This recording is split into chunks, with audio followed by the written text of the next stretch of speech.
If you've ever wondered why some videos keep you watching until the end, while others make you click away, well, you're about to find out why. I spent years studying viewer retention patterns, data, and all of the science that's related to YouTube, and the results honestly surprised me. See, I come from a pharmacist background, and so I've read thousands of studies in my life, and I always try to make evidence-based decisions. And it turns out the creators who keep their audiences engaged aren't just naturally more entertaining, they're using specific techniques based on viewer psychology. And while most YouTube advice, and honestly most marketing advice in general, is basically trust me bro advice, I'm actually going to share evidence-based strategies, although there aren't many of them, that actually work. And the best thing that could happen with this video is it's a complete game changer for your YouTube channel, and at the very least, it'll be interesting. So if you appreciate me making these evidence-based videos, let me know by gently tapping that like button, and let's jump into it right now. All right, so the first piece of data that I found that I thought was interesting has to do with optimizing your video length. And according to an article on Wistia, how-to videos between 3 to 5 minutes see 74% engagement compared to just 43% on average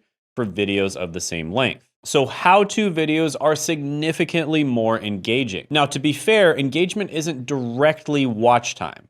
However, there is a strong correlation between higher engagement leading to higher watch time as well. And so that shows that how-to videos where you actually teach someone how to solve a problem, generally speaking, is going to have a higher watch time. Now, another thing to note based on Wistia's data is that shorter videos drive higher engagement, but, and this is a big but, longer videos achieve more total watch time. Now, this matters because with longer videos, you're hitting what Google calls the 7-11-4 rule. Now, the most important thing about the 7-11-4 rule is on average, people will spend 7 hours consuming content before making a buying decision. And it's extremely difficult for people to consume 7 hours of content if you're making short form content or even shorter videos. So what's the actual strategy here? Well, you can get away with making short videos, and I think in some cases, short videos can be better, especially if you're just showing somebody how to solve a very quick problem. For instance, how to create a Facebook group or something like that. You know, you should not make a video like that last 20 minutes. That would just be annoying to everybody. However, for topics where you can provide more value with a longer video,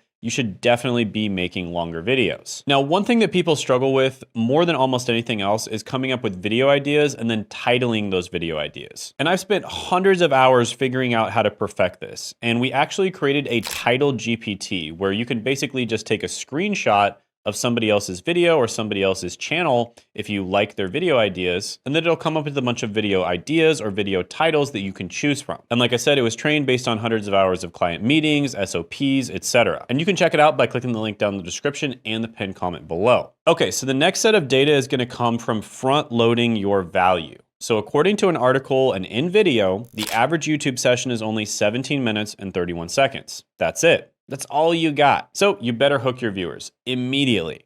And I learned this the hard way. When I first started making videos, I'd save the best stuff for later to keep people watching, and that's a big mistake. According to an article on NVIDIA, 96% of people watch explainer videos to understand products and services. They're looking for clear benefits that lead to sales and conversions. So if you're watching this and you're a business owner that wants to get leads, clients, or sales from YouTube, don't play games with your audience. Tell them what they're getting up front. So although you might save some extra tidbits of information until the end just to keep them engaged, you should give them what they want as soon as possible. The next point is to make educational how-to content. And this is especially important if you're selling stuff. Now, I kind of already hinted at this before, but according to an article on WiseOwl, 98% of people have watched explainer videos to learn about products and services. 98%. So people love to watch explainer videos when they're making purchasing decisions. So just as an example, when I made my video, how to make 100K per month personal brand on YouTube, I noticed significantly better stats when it comes to conversions.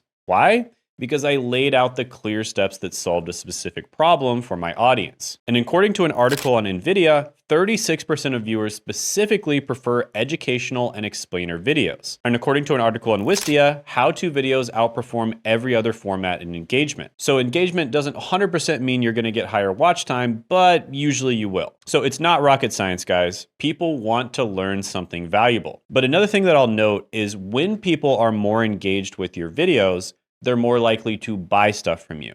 There's a lot of video types out there where people kind of just mindlessly watch it. It's just a little bit entertaining, or maybe it is educational, but it's just very surface level educational, and they're not actually paying attention to your video. So it's not just about the watch time of the video, it's also about how deeply are they paying attention to your video, right? Because if they're really paying attention deeply to your video, they're likely not even going to take 7 hours of total watch time before they make the purchasing decision. Okay, back to the data now. Number 4 thing we're going to talk about is optimizing for the right platforms. So according to an article on NVIDIA, 75% of viewers prefer watching videos horizontally. So all this time you're spending making shorts, maybe rethink that strategy. So focus on horizontal content first. Then use AI to repurpose for vertical if you really need to. A really good tool for that is Opus, for instance. And again, I'm inserting my opinion here. This is some trust me, bro, but generally speaking, long form content converts significantly better than short form content. And plus, it's just a lot easier to convert to. Now for business content specifically, optimize for desktop viewing. Now, this is something that could change in a short period of time, right? These are things that do change over time. But according to an article on InVideo, 87% of business-related videos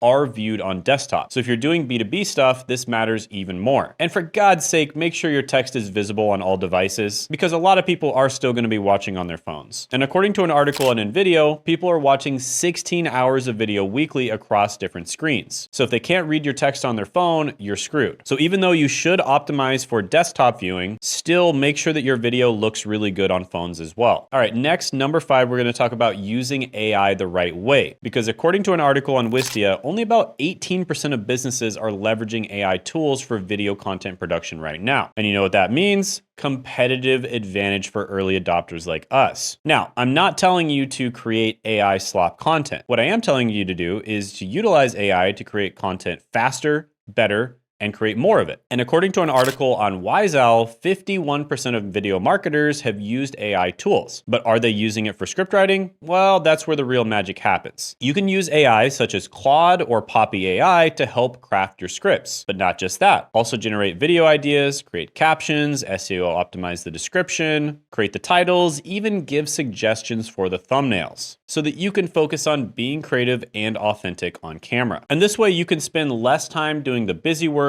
and more time doing what you actually want to do or what moves the needle. All right, so next we're going to get into some ninja tips, and these are ones that are extra. Some of them are not very well used right now, and I'm going to cover a few of them. So let's talk about some engagement techniques that actually work. First of all, create hooks that grab attention immediately. This is one you've probably heard a million times, and there's a reason for that. It works. Make sure you create good hooks, which AI can help you with now. I prefer Claude. Also, use progress indicators throughout your video so that viewers know where they are in the journey. People are in such a hurry now, and if you use progress indicators to kind of show how long that particular section of the video is going to take, they really appreciate it. Now, another huge thing is to include calls to action early in your videos. According to an article on InVideo, 84% of people say watching brand videos convince them to buy products or services. 84%. So that means if you're mainly getting your clients from SEO or paid ads or cold outreach, guess what they're going to do? They're going to look you up on Google, and guess what's going to pop up at the top of Google? YouTube. If you don't have useful YouTube videos, 84% of people are going to be disappointed, because they're probably not going to buy your stuff if they can never see the offer because you stuck it at the end of a video that they didn't finish, or because you didn't have a video in the first place. Now, let's talk about what the top creators do differently. First of all, they open with a compelling promise and they actually deliver on it. They maintain a brisk pace without filler. They put 60% of their effort into the first half of the video. They place valuable resources and calls to action early on, not just at the end. And by the way, those calls to action usually are just a lead magnet, right? So they're just something valuable that the person can consume that goes along with the video. And then they close with something that makes the viewer feel that their time was well spent. So try some of these strategies that are on this video in the next video you make, and I can pretty much guarantee you that you'll see the difference in your retention. Now, also keep in mind, when it comes to anything related to marketing or human psychology, things change over time. So things that are true right now might not be true 5 years from now. And things that were true 5 years ago may not be true now. And then sometimes it's like a pendulum that just swings back and forth, right? So it works for 5 years, doesn't work for 5 years, and then it works 5 years later. So keep that in mind. But with that being said, when it comes to growing your brand on YouTube, if you want to get more views, get more subscribers, have a system for making content so that it's not so chaotic. Make content in a fraction of the time, and most importantly, actually get leads, sales, and customers from your content, then go ahead and schedule a call with us down in the description and the pinned comment below, because that's exactly what we help people do. We've worked with all different types of clients, all the way from people that are just starting out on YouTube, all the way to companies that are likely going to be sold for over $1 billion. So if any of those things that I mentioned are interesting to you, go ahead and book a call and we'll figure out where you are right now, where you want to be. We'll make a plan to get from where you are to where you want to be, and we'll see if you're a good fit to work together or not. So it'll be valuable no matter what. Just as an example, Antoine has several businesses and he uses his personal brand to grow these businesses on YouTube. And we placed somebody into his business, put the systems into his business so that he wasn't spending all of his time doing that. And you can check out a case study from Antoine by clicking right here.